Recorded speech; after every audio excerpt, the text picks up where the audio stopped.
वैसे तो debt mutual funds को निवेश के लिहाज से सुरक्षित माना जाता है, लेकिन इनका चुनाव इतना आसान नहीं होता। म्यूचुअल फंड की संस्था एमफी की परिभाषा के मुताबिक डेट म्यूचुअल फंड्स की 6 कैटेगरी हैं। ज्यादातर निवेशक जोखिम को समझे बिना सिर्फ बेहतर रिटर्न को देखकर ही डेट म्यूचुअल फंड्स में पैसा लगा देते हैं। ये गौर करना अहम है कि डेट फंड्स में निवेश किसी निवेशक के निवेश लक्ष्य के मुताबिक ही होना चाहिए, क्योंकि हर डेट म्यूचुअल फंड में क्रेडिट रिस्क और इंटरेस्ट रिस्क अलग अलग तरह का होता है। उदाहरण के लिए लिक्विड फंड में क्रेडिट और इंटरेस्ट रेट रिस्क कम होता है। इसी तरह गिल्ड फंड में क्रेडिट रिस्क बिल्कुल नहीं होता।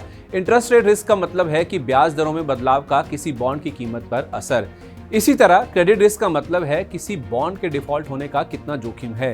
किसी भी अन्य वित्तीय प्रोडक्ट की तरह डेट म्यूचुअल फंड्स की भी एक मैच्योरिटी डेट होती है। इसका मतलब यह है कि निवेशकों को अपना निवेश होराइजन इतना ही रखना चाहिए जितना मैच्योरिटी पीरियड हो।